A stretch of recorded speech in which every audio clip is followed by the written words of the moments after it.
সুপ্রিয় দর্শক, আসসালামু আলাইকুম। আপনাদের সবাইকে স্বাগত জানাচ্ছি। এখনকার আলোচনা আপনাদের সঙ্গে আছি আমি সিরাজুল ইসলাম। দর্শক, অনেকগুলো গুরুত্বপূর্ণ খবর আছে। তার ভিতরে সর্বপ্রথমেই বলবো, আমেরিকার টেক্সাসে একটি অ্যাপাচি হেলিকপ্টার বিধ্বস্ত হয়ে 2 পাইলট নিহত হয়েছে। এর আগেও গত কিছুদিনের ভেতরে আমেরিকার সামরিক বাহিনীর B-52 বোমারু বিমান থেকে শুরু করে বিভিন্ন ধরনের বিমান বা হেলিকপ্টার বিধ্বস্ত হয়েছে। এগুলো কি মার্কিন সামরিক বাহিনীর বিপর্যয়ের কোনো পূর্বাভাস কিনা? এদিকে ভারত মহাসাগরে মোতায়েন USS আব্রাহাম লিঙ্কনের পরিস্থিতি কিন্তু ক্রমেই মারাত্মক হয়ে উঠছে। সেখানে বেশ কয়েকজন নাবিক আত্মহত্যার চেষ্টা করেছেন। এরপরে এই জাহাজের পরিস্থিতি কি এখন, তা নিয়ে খোদ মার্কিন রাজনীতিতে তোলপাড় সৃষ্টি হয়েছে। আব্রাহাম লিঙ্কনের পরিবেশ কোন অবস্থায় আছে এ নিয়ে প্রশ্ন তুলেছেন 2 মার্কিন কংগ্রেসম্যান। আর একজন সিনেটর, প্রতিরক্ষামন্ত্রী বা যুদ্ধমন্ত্রী পিট হেগসেথ এবং ভারপ্রাপ্ত নৌবাহিনীর সচিব হাং কাউকে জবাবদিহির আওতায় আনার দাবি জানিয়েছেন। তাদেরকে জবাবদিহি করার কথা বলেছেন এই সিনেটর।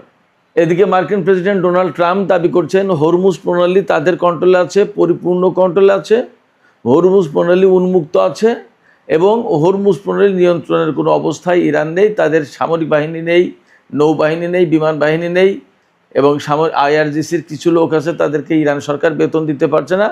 ইরানের অর্থনৈতিক ভয়াবহ খারাপ, তারা একেবারে ধ্বংসের মুখে পড়েছে। এটা ডোনাল্ড ট্রাম্পের কথা। কিন্তু ইরানের বক্তব্য হচ্ছে হরমুজ প্রণালী বন্ধ আছে এবং এটা বন্ধই থাকবে যতক্ষণ পর্যন্ত না ইরানের শর্ত মানবে। এদিকে ইরাকের আকাশসীমা ব্যবহার করে প্রতিবেশীদের উপরে কেউ হামলা চালাতে পারবে না, এই ঘোষণা দিয়েছেন প্রধানমন্ত্রী আলী আল জাইদি। সুপ্রিয় দর্শক, আজকের ভিডিওতে আমি যে বিষয়গুলো বললাম এগুলো নিয়ে ছোট ছোট করে আলোচনা করব। আশা করি আপনারা শেষ পর্যন্ত সঙ্গে থাকবেন এবং ভিডিও ভালো লাগবে। ভিডিও যদি আপনারা পছন্দ করেন, যদি ভালো লাগে, তাহলে লাইক, কমেন্ট, শেয়ার করবেন এবং চ্যানেলটি সাবস্ক্রাইব করে সঙ্গেই থাকবেন। দর্শক, আজ 13ই আগস্ট বৃহস্পতিবার, আপনাদের সাথে আছি আমি সিরাজুল ইসলাম। চলুন আমরা বিস্তারিত আলোচনা করি।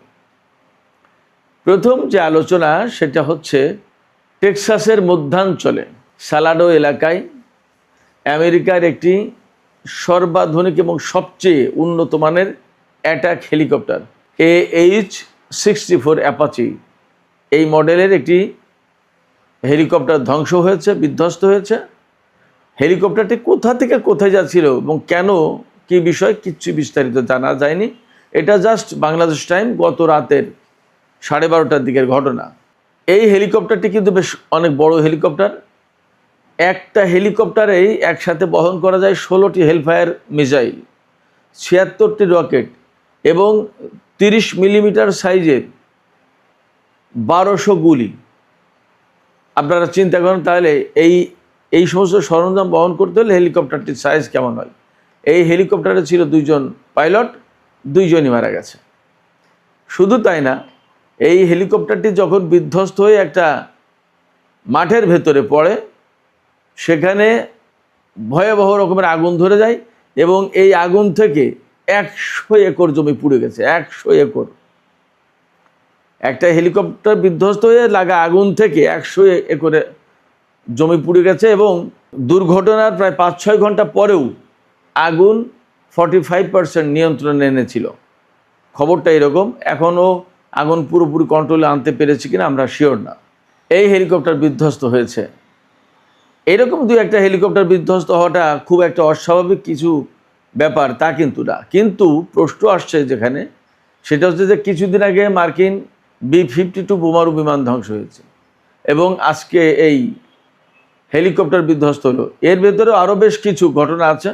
তাতে একটা সন্দেহ যথেষ্ট মাথাচাড়া দিয়ে উঠছে, যথেষ্ট জোরালো হচ্ছে যে এই যুদ্ধের পরে কিন্তু মার্কিন বাহিনীর, বিশেষ করে বিমান বাহিনীর বিভিন্ন সেকশানে একের পর এক নানা রকমের সংকট, এই ধরনের বিধ্বস্তের ঘটনা অনেক কিছু ঘটছে।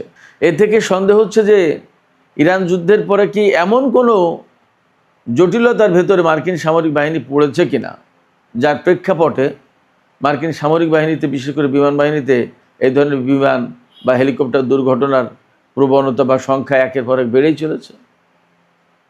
একটা ক্লু আপনাদেরকে আমি দিয়ে রাখি, ইরানের ইস্পাহান প্রদেশে যেদিন আমেরিকার সামরিক বাহিনী এবং ইসরায়েলের কিছু লোকজন মিলে পরমাণু কেন্দ্রে অভিযান চালাতে গিয়েছিল পাইলট উদ্ধারের নামে, সেদিন কিন্তু মার্কিন বাহিনী সেখানে বিরাট বিপর্যয়ের মধ্যে পড়ে এবং ইরানের সামরিক বাহিনীর হাতে তাদের বেশ কিছু বিমান, ড্রোন, হেলিকপ্টার ধ্বংস হয়। আবার আমেরিকার লোকজনও তাদের গুরুত্বপূর্ণ প্রযুক্তি ইরানের হাতে চলে যাবে এই ভয়ে কিছু বিমান টিমান ধ্বংস করে দেয়। এরপরেও খুবই লেটেস্ট প্রযুক্তির, যে প্রযুক্তি দিয়ে আমেরিকার টোটাল বিমান বহরকে নিরাপত্তার চাদরে ঢেকে রাখা হয়, সেই গুরুত্বপূর্ণ প্রযুক্তি ইরানের হাতে কিন্তু চলে যায়। এবং তখনই আশঙ্কা করা হয়েছিল যে এই প্রযুক্তি ইরানের হাতে চলে গেলে আমেরিকার বিমান বাহিনীর নিরাপত্তা মারাত্মকভাবে ক্ষুণ্ণ হতে পারে। এতদিন যে নিরাপত্তা বলয় ছিল মার্কিন বাহিনীকে ঘিরে, সেই নিরাপত্তার চাদর, নিরাপত্তার বলয় ভেঙে যেতে পারে, ছিঁড়ে যেতে পারে। সেই দিকে কোনো অ্যাডভান্সমেন্ট করেছে কিনা ইরান, সেই দিকে কোনো এগিয়ে যাওয়ার কোনো ব্যাপার আছে কিনা আমরা এখনই জানি না। কিন্তু এই ইরান যুদ্ধের পরে মার্কিন বাহিনীতে একের পর এক বিভিন্ন সময় বিপর্যয় ঘটছে, এটা আমরা দেখতে পাচ্ছি।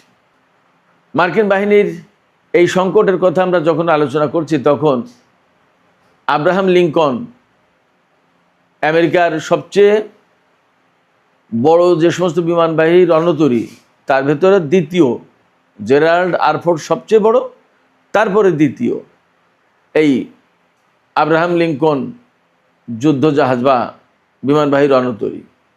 এই আব্রাহাম লিঙ্কন থেকে, এই আব্রাহাম লিঙ্কনে অন্তত 5,000 সেনা মোতায়েন আছে, নৌবাহিনীর সদস্য, যারা 7-8 মাস, 9 মাস, গত বছরের 21শে নভেম্বর থেকে তারা এই ভারত মহাসাগর ইরানের আশপাশে মোতায়েন করা, তার মানে 7 মাসের বেশি টানা মোতায়েন রয়েছে তারা। এর ভেতরে অল্প একটা সময়ের জন্য ওমানের বন্দরে তারা মনে হয় 1 দিন বা 2 দিন নোঙর করেছিল, নেমেছিল, আর না। এই আব্রাহাম লিঙ্কনের গতকালের একটা ঘটনা আমরা উল্লেখ করেছিলাম, এবং আমি উল্লেখ করার পরে দেখি বাংলাদেশের আরও অনেক মিডিয়াতে এসেছে যে আব্রাহাম লিঙ্কনে সেনাদের মধ্যে সংঘর্ষ, 7 জন নিহত। আমি সেই আলোচনা আজকে আর করব না। আজকে যে আলোচনা গুরুত্বপূর্ণ সেটি হচ্ছে যে বিভিন্ন রিপোর্টে এসছে, খোদ মার্কিন গণমাধ্যমে এসছে যে আব্রাহাম লিঙ্কনে বহু সংখ্যক নাবিক তারা মানসিক সমস্যায় ভুগছে, তাদের মানসিক স্বাস্থ্য সংকটের মধ্যে পড়েছে, তাদের মানসিক স্বাস্থ্য নিয়ে সমস্যা দেখা দিয়েছে। অনেকেই জাহাজের উপরে উঠে লাফিয়ে সাগরে পড়তে চায়, আত্মহত্যা করতে চায়, মরে যেতে চায়। কেন? অনেকগুলো কারণ। তার একটা বড় প্রতিবাদ হচ্ছে তাদের যে এত দীর্ঘ সময় তো তাদের মোতায়েন থাকার কথা না, কেন তারা মোতায়েন আছে? 1। 2 হচ্ছে যে জাহাজে খাবার দাবার খুবই কম সরবরাহ করা হচ্ছে, তাদের অভিযোগ, এরকম রিপোর্ট ছড়িয়েছে। 3 হচ্ছে জাহাজে স্বাস্থ্যগত কোনো পরিবেশ নেই, বাথরুম, টয়লেট, লন্ড্রি, কিচেন সবগুলোর অবস্থা খুব খারাপ। প্লাম্বিং সিস্টেম একেবারে জানা তাই, ব্যবহার করার উপযুক্ত নেই ওয়াশরুম, টয়লেটগুলো। এরপরে নিত্য প্রয়োজনীয় যে সমস্ত জিনিস লাগে সেগুলোও ফুরিয়ে গেছে, সেগুলো ব্যবহার করতে পারছে না মার্কিন সেনারা। এমনকি পরিবার পরিজনের সাথে যোগাযোগ করবে, চিঠি, মেইল, এগুলোও ডিসরাপ্টেড হচ্ছে।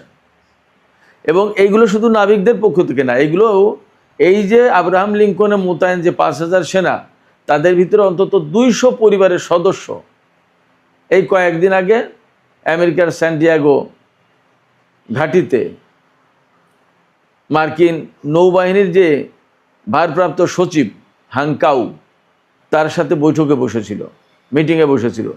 সেই মত বিনিময়, সেই সবাই পরিবারের পক্ষ থেকে এই সমস্ত কথা জানানো হয়েছে। একজন নারী জানিয়েছেন যে আমার স্বামী আমাকে এইরকম মেসেজ করেছে যে আমি আশা করছি যে আমি যেন কালকে আর সকালে ঘুম থেকে আমি না উঠি, অর্থাৎ তার কাছে মৃত্যুটাই বেশি পছন্দের, মৃত্যুকেই বেছে নিতে চায়, বাঁচতে চায় না। এরপরে আরেকজন নারী জানিয়েছেন যে তার স্বামী এক লোককে আত্মহত্যা করতে গেছিল, তাকে বাঁচিয়েছে। নানা রকমের হতাশা, অভিযোগের কথা তারা জানিয়েছেন এবং এত দীর্ঘ সময় তারা কেন মোতায়েন থাকবে এবং তাদের অবস্থা কি এইটা জানার চেষ্টা করেছেন। কিন্তু এই সমস্ত কথাকে বিশেষ করে মার্কিন যুদ্ধমন্ত্রী পিট হেগসেথ কিন্তু খুব গুরুত্ব দিচ্ছেন না। তিনি কিছুদিন আগে এই সমস্ত খবরকে ফেক নিউজ বলেছেন। এখন সারা বিশ্বের গণমাধ্যমে সব ছড়িয়ে পড়ছে। গতকাল ইরানি গণমাধ্যমে বেশ কড়া সংবাদ পরিবেশন করছে। এই ধরনের সংবাদ পশ্চিমা গণমাধ্যমে খুব সহজে আসবে না, কিন্তু বাস্তবতা হচ্ছে অনেক কিছু ঘটছে। কারণ অ্যাট লাস্ট তারা যখন খাবার দাবারের সংকটে পড়েছে, চাকরি বাকরি করে তাহলে তারা কি করবে? একজন নাবিক তার স্ত্রীকে বলেছে যে আমার 13 বছরের সামরিক ক্যারিয়ার হয়তো শেষ হয়ে যাবে, হয়তো আমাকে বের করে দেবে। নানা রকম ব্যাপার আছে। এই সমস্ত বিষয় নিয়ে প্রশ্ন তুলেছেন মার্কিন কংগ্রেসম্যান মাইক লেভিন এবং জ্যাসন ক্রো। এই দুজন কংগ্রেসম্যান তারা জানতে চেয়েছেন, প্রশ্ন করেছেন যে আসলে আব্রাহাম লিঙ্কনের যে পরিবেশের কথা বলা হচ্ছে, বাথরুম, টয়লেট, কিচেন, খাবার দাবার, সেখানে যে ভাঙ্গাস পড়ে যাওয়া অবস্থা, অনেক যে সংকটের কথা বলা হচ্ছে, এইগুলোর ব্যাপারে আসলে বাস্তবতা কি এটা জানাতে হবে। তারা প্রশ্ন তুলেছেন। এরপর সে একইভাবে জবাবদিহি করার কথা বলেছেন একজন সিনেটর, মার্কিন যুদ্ধমন্ত্রী পিট হেগসেথকে এবং মার্কিন নৌবাহিনীর ভারপ্রাপ্ত সচিব হাঙ্ক কাউকে। তিনি বলেছেন 7 মাসের বেশি সময় ধরে যে সমস্ত নাবিক আব্রাহাম লিঙ্কনে মোতায়েন আছে তাদের হেল্পের জন্য, তাদের সহায়তায় মার্কিন প্রশাসন কি করেছে এটা জানাতে হবে। সরকার কি করেছে এটা জানতে চাই। তার মানে সরকারের পক্ষ থেকে যথেষ্ট কার্যকর ভূমিকা নেওয়া হয়নি, এটা বোঝা যাচ্ছে। সবচেয়ে বড় কথা হচ্ছে যে এই যে দীর্ঘ সময় ধরে আব্রাহাম লিঙ্কন মোতায়েন আছে, তারা কি করেছে? এবং এখন কিন্তু দিন দিন ঝুঁকির মুখে পড়ছে বেশি এই সমস্ত যুদ্ধজাহাজ। কারণ হচ্ছে মধ্যপ্রাচ্যে মার্কিন বিমান বাহিনীর ঘাঁটি বা সামরিক বাহিনীর ঘাঁটিগুলো ধ্বংস হয়ে গেছে প্রায়। এই অবস্থায় পারস্য উপসাগরের ধারে কাছে, ওমান উপসাগরে বা আরব সাগরে বা ভারত মহাসাগরে ইরানের রেঞ্জের ভেতরে যে সমস্ত জাহাজ আছে সেগুলো প্রত্যেকটা মারাত্মক ঝুঁকির মধ্যে আছে।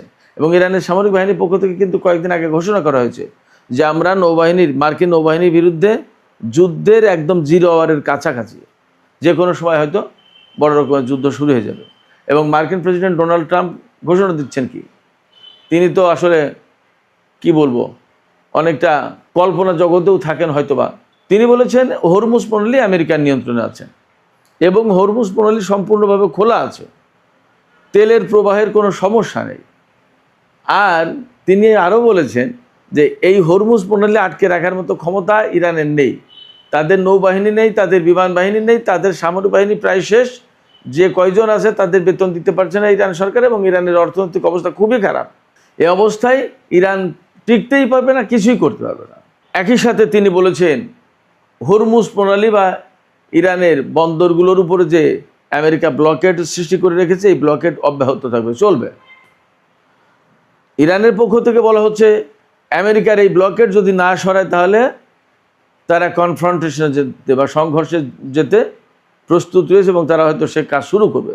কারণ আপনি বহু দূর দূরান্ত থেকে এসে আমার উঠোনের চারিপাশে ঘেরাও দিয়ে আমাকে বের হতে দেবেন না। আমি যদি স্বাভাবিক মানুষ হই তাহলে আমি তো সেটা মানতে চাইবো না। আমি আমার লোকজনকে নিয়ে সেইটা উৎখাত করার চেষ্টা করব, সেটা সরানোর চেষ্টা করব।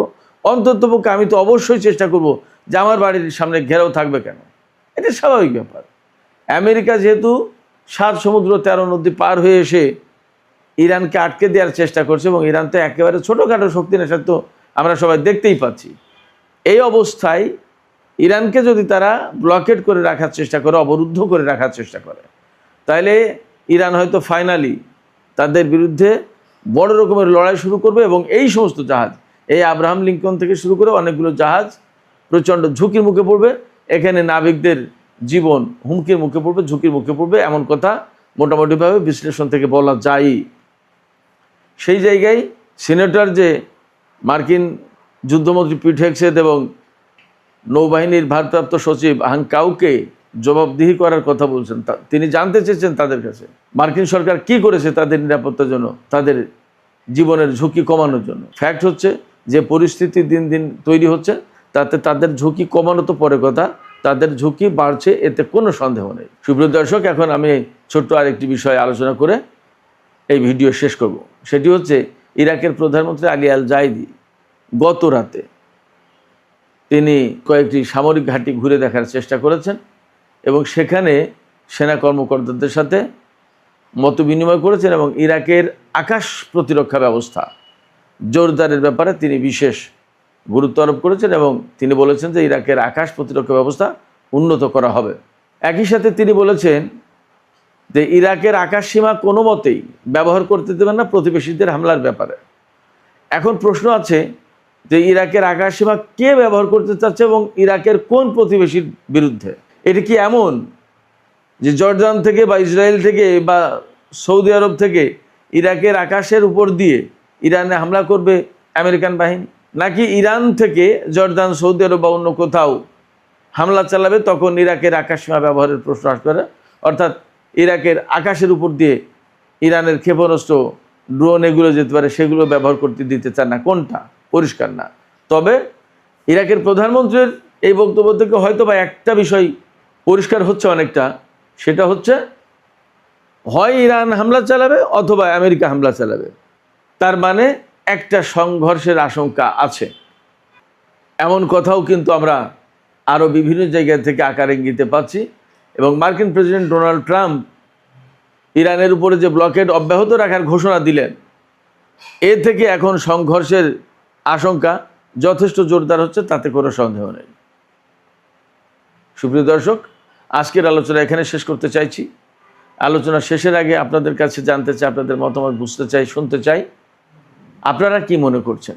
মার্কিন প্রেসিডেন্ট ডোনাল্ড ট্রাম্প যে এই ব্লকেড অব্যাহত রাখার ঘোষণা দিলেন, তাতে কি ইরান এবং আমেরিকার মধ্যে, বিশেষ করে হরমুজ প্রণালী, ওমান সাগর, আরব সাগর, ভারত মহাসাগর, এই এলাকায় একটা বড় ধরনের সংঘাতের আশঙ্কা তৈরি হলো কিনা, আশঙ্কা জোরদার হলো কিনা, এবং সেই সংঘাতের জের ধরে মধ্যপ্রাচ্যে কি আবার বড় ধরনের সংঘাত সৃষ্টি হতে পারে? কি মনে হচ্ছে আপনাদের? দর্শক, আপনাদের মতামত জানিয়ে কমেন্টে লিখুন। আর ভিডিও ভালো লাগলে লাইক, কমেন্ট, শেয়ার করবেন এবং চ্যানেলটি সাবস্ক্রাইব করে সাথেই থাকবেন। দর্শক, এখনকার মতো আলোচনা শেষ করছি এখানেই। আপনারা সবাই অনেক অনেক ভালো থাকুন। আল্লাহ হাফেজ।